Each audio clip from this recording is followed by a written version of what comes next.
You know what I noticed about my grandson the other morning? He woke up like someone had just handed him the keys to Disneyland. Eyes wide open, ready to go, asking 1,000 questions before breakfast. And I'm sitting there with my coffee thinking about how I used to be that way. We all did.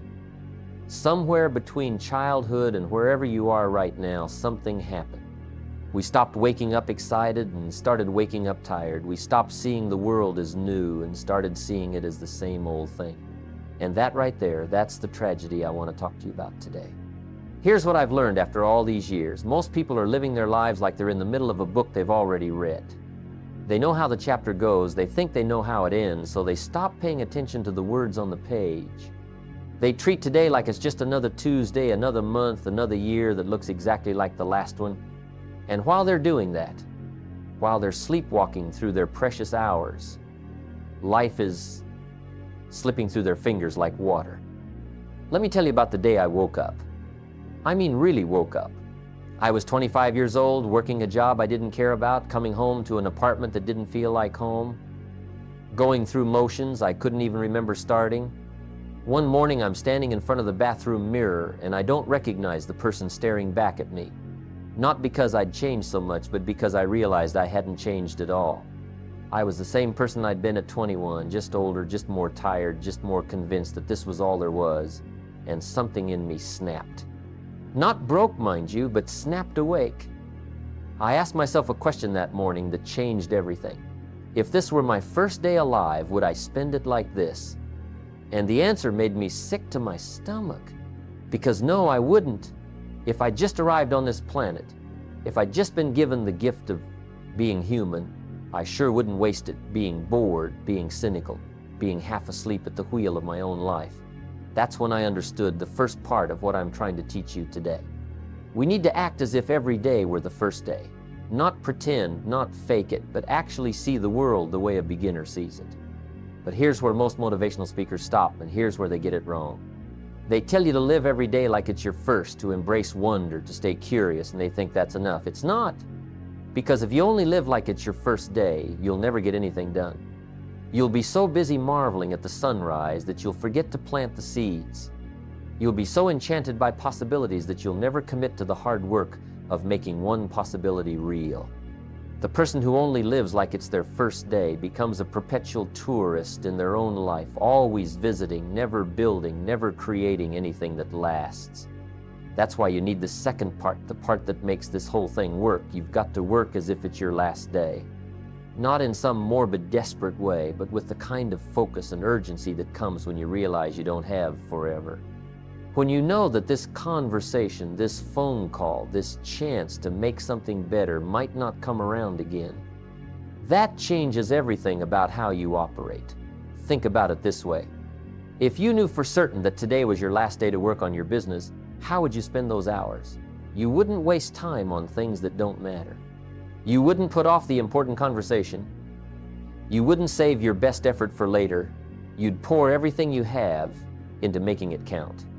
You'd work with precision, with purpose, with a level of care that most people reserve for some imaginary future when they finally feel ready. The magic happens when you combine these two ways of seeing. When you can look at your work with fresh eyes and urgent hands. When you can approach your marriage like it's brand new, and also like it's precious because it might not last forever. When you can greet your children with the wonder of seeing them for the first time and the wisdom of knowing that one day they'll be grown and gone. That's the paradox, and that's the power. Most people lose their first day energy somewhere around day 30. You've seen it happen. Someone starts a new job and they're on fire. They show up early, they ask questions, they care about getting it right. 6 months later, they're watching the clock counting down to Friday, doing just enough to get by. What happened? They let familiarity kill their enthusiasm. They started thinking they knew everything there was to know. They stopped being beginners and became bureaucrats of their own lives. And here's the thing about familiarity. It's a liar. It tells you that because you've seen something before, you know all about it. It tells you that because you've been married 10 years, you know everything about your spouse. That because you've been in business 5 years, you've learned all the lessons. That's nonsense. Every day brings new information, new chances. new ways to grow. But you'll miss all of it if you're not paying attention, if you're running on autopilot, if you think you've got it all figured out. The cost of this sleepwalking is higher than most people realize. It's not just that you miss opportunities, though you do. It's not just that you stop growing, though you will. The real cost is that you stop living. You start existing. You trade the adventure of being alive for the comfort of routine. And routine, let me tell you, routine without purpose is just a slow death you're calling a life. I've watched people do this for decades. They treat their life like a dress rehearsal. They're saving their best self for some future performance that never comes. They're waiting to really try until conditions are perfect, until they feel ready, until the stars align. Meanwhile, the show is happening right now. The audience is here, the curtain is up, and they're still in the back room, still getting ready, still telling themselves that the real life starts tomorrow. Here's the truth that nobody wants to hear. Tomorrow isn't promised. I don't say that to scare you. I say it because it's a fact, and facts are our friends if we let them be. Every single thing you're looking at right now, every person you love, every dream you're chasing, every problem you're solving, it all exists in this moment. This is not the before time. This is not the waiting room. This is it. This is your life happening in real time, and you get to decide whether you're going to sleepwalk through it or wake up and participate.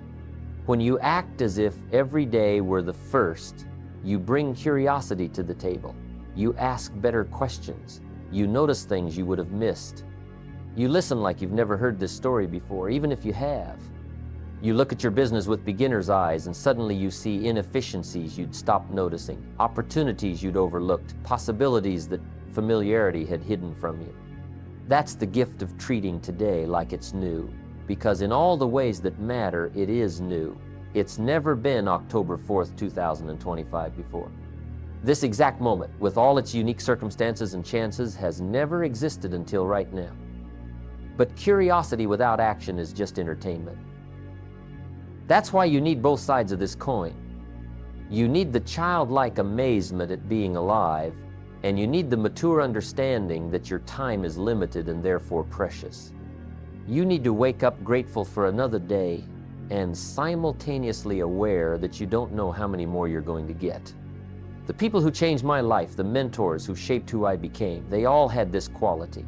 They could be completely present in the moment, delighted by a simple conversation, fascinated by a new idea, and at the same time they worked with an intensity that came from knowing that time matters. They didn't waste your time or theirs. They didn't put off until tomorrow what could create value today. They understood something that took me years to learn. Every moment is both a gift and a responsibility. What does this look like in real terms? It means you walk into your office or your home or wherever you work and you see it with new eyes. You notice the opportunity in that difficult client. Instead of just seeing the hassle, you recognize the chance to build something meaningful with your team instead of just managing another day. You understand that the person in front of you, whether it's your customer or your child, is giving you their time. And time is the one thing none of us can make more of. And while you're seeing everything fresh, you're also working like you won't get another chance. You're having the hard conversation today instead of pushing it to next week.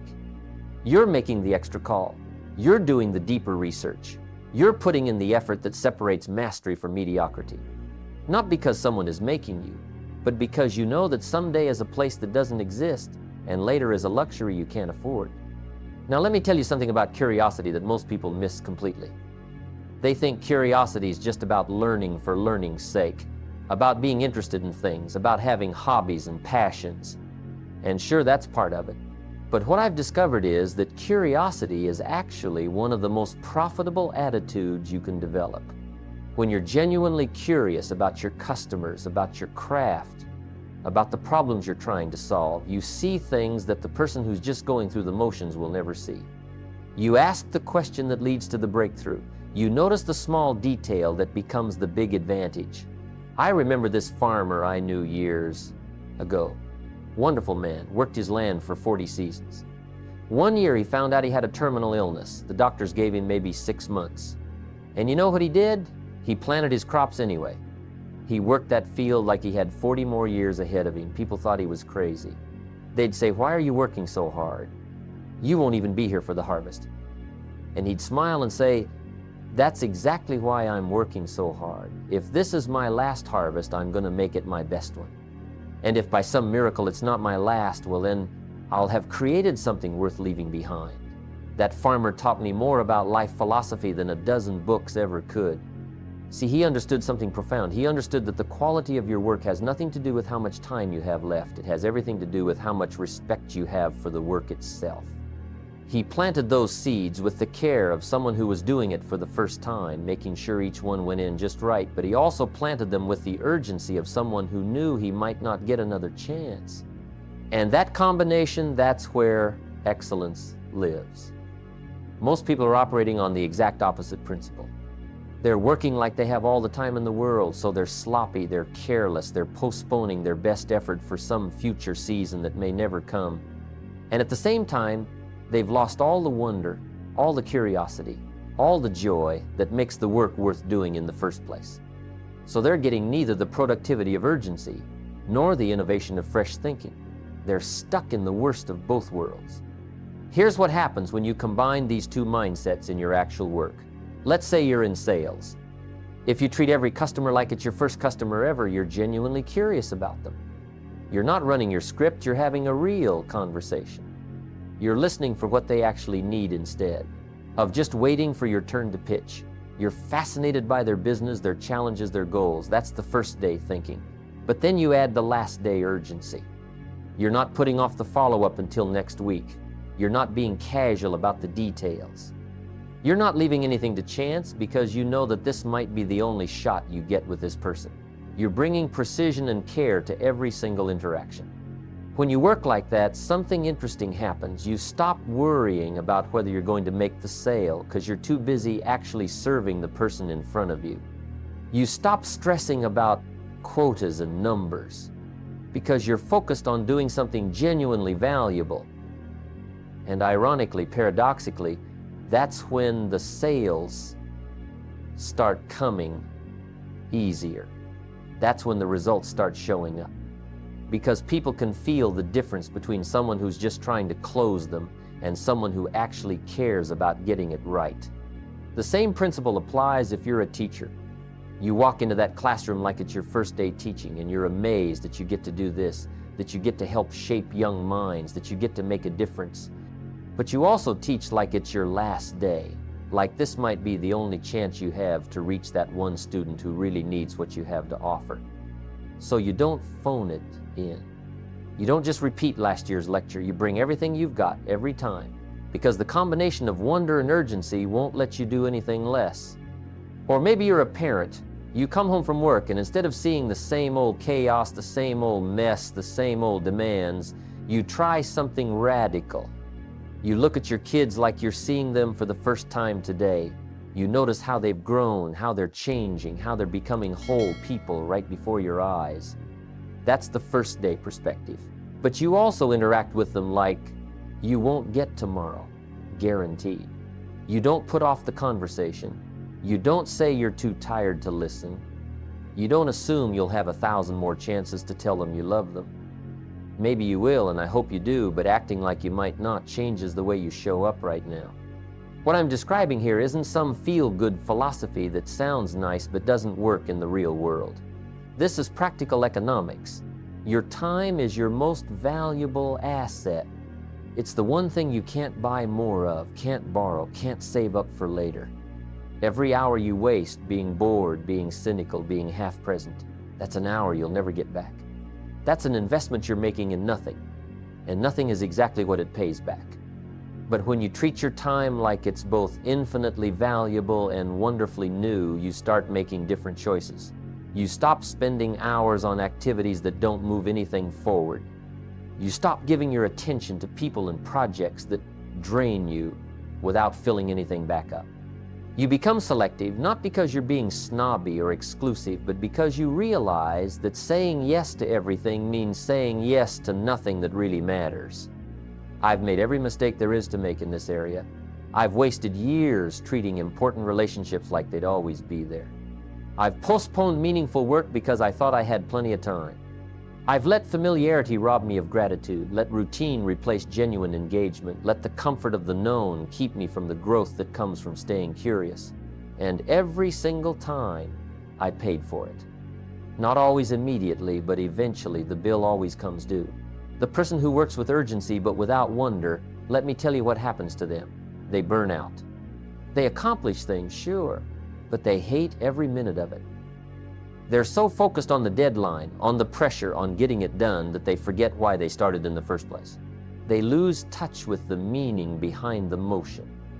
And eventually, they either quit or they become bitter, angry people who resent their own success because it cost them their joy.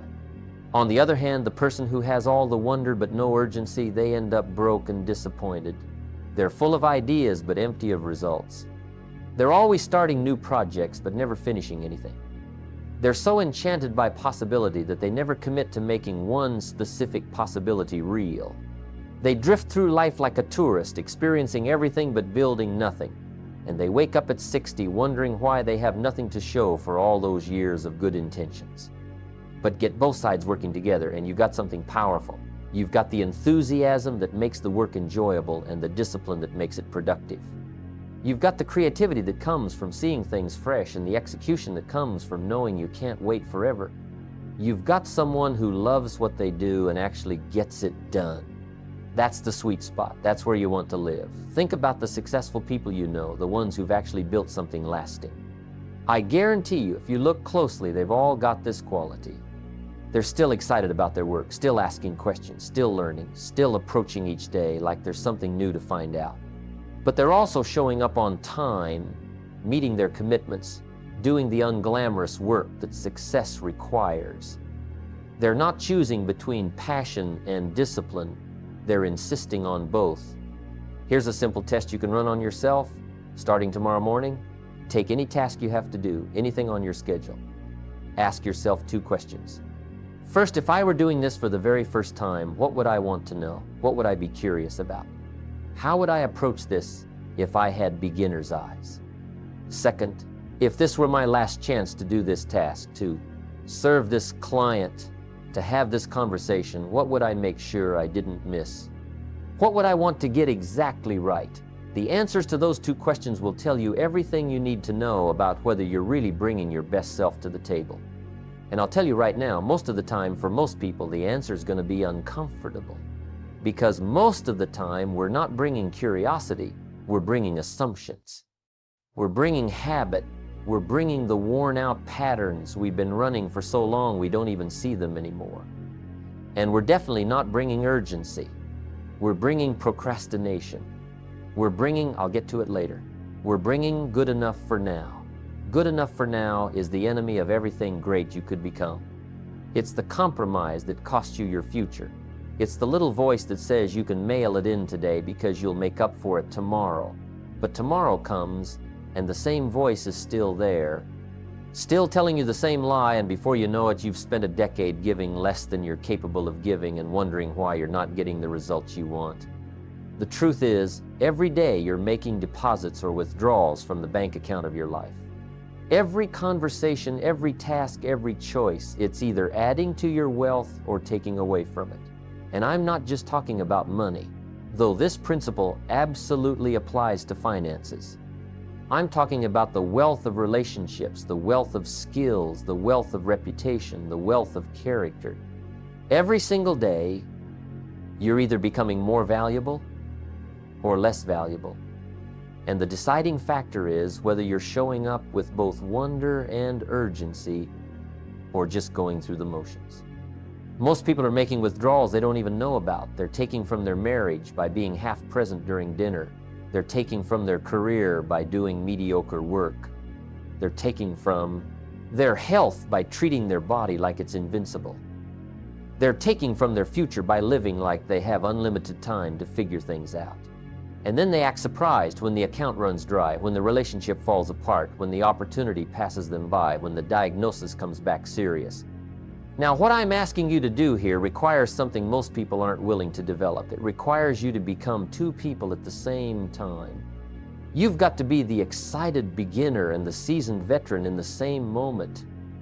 You've got to hold both perspectives in your mind simultaneously, and that takes practice. It takes discipline. It's not something that just happens naturally. Let me tell you where I went wrong for years. I'd swing back and forth like a pendulum. Some months I'd be all enthusiasm, all possibility, all wonder. I'd start new projects, chase new ideas, get excited about every opportunity that came along.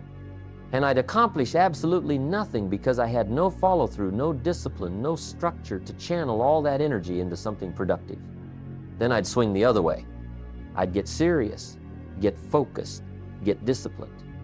I'd work with intensity and urgency, and I'd burn myself out completely because there was no joy in it, no curiosity, no sense of why any of it mattered beyond just getting it done. What I finally learned is that you can't choose one or the other. You need both, working together all the time. That's the discipline I'm talking about. The discipline to maintain dual consciousness, to be structured enough that you're productive, but flexible enough that you're still open to discovery, to work with a plan but remain willing to see things you didn't plan for. Think about a master craftsman, someone who's been doing their trade for 30 years.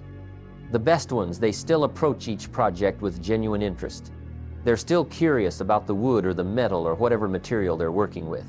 They're still asking themselves how they can do it better this time. But they're also bringing 3 decades of skill and wisdom to every cut, every measurement, every decision. They're not trying to reinvent the wheel, but they're also not just mindlessly repeating what they did yesterday. That's dual consciousness in action. Or look at the veteran teacher who's taught the same subject for 20 years, but still prepares for class like it matters. They know the material backward and forward, but they're still thinking about how to make it clearer, how to reach different kinds of students, how to bring the lesson to life. They've got the structure, the lesson plan, the tested methods that work, but they're also showing up fresh, paying attention, noticing which students are struggling today, adjusting in real time. They're not winging it, but they're not stuck on autopilot either. The rookie who thinks they know everything after 6 months, they're missing half the equation. They've got enthusiasm, but no depth.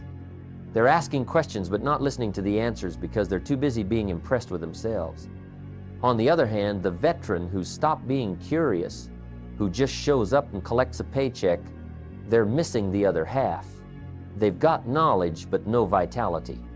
They're going through motions that used to mean something but don't anymore. What you want is planned spontaneity. I know that sounds like a contradiction, but it's not. You want systems and routines that free you up to be present and responsive. You want a morning routine that's solid enough that you don't have to think about it, which means you can use that mental energy to actually notice what's happening around you. You want business processes that are reliable enough that they run smoothly, which gives you the freedom to focus on the creative parts, the relationship parts, the parts that require you to be fully alive and engaged. Most people fail at this because they think structure kills spontaneity. They think if they get too organized, too disciplined, too systematic, they'll lose the magic, the creativity, the joy. But that's backwards. The right structure doesn't kill spontaneity, it enables it. When you know your fundamentals cold, when you've practiced the basics 10,000 times, that's when you're free to improvise, to try something new, to respond to the moment instead of being overwhelmed by it. Here's what this looks like practically. You set up your life so the important things happen automatically. You don't debate whether to exercise or save money or invest in your education. Those aren't decisions you make fresh every day based on how you feel. Those are systems you've built, habits you've established, structures you maintain. That's the urgency side. The last day thinking that says, these things matter too much to leave to chance. But within that structure, you remain completely open and curious. You're trying new exercises, learning new skills, asking better questions. You're not rigid, you're reliable. There's a big difference. So now let's bring this all together and talk about what you're actually building here. Because when you live with both first day wonder and last day urgency, you're not just getting more done or feeling better about your work. You're creating something that outlasts you.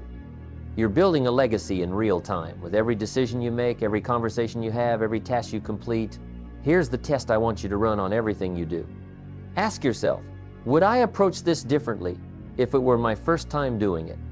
If the answer is yes, that tells you you've gotten lazy, you've gotten complacent, you've stopped paying attention.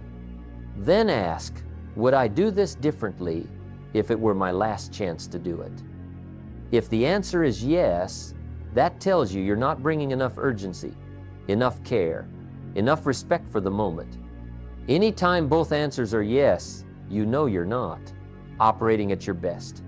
Let me tell you about a man I knew who ran a small bookstore. Nothing fancy, nothing that would make the news.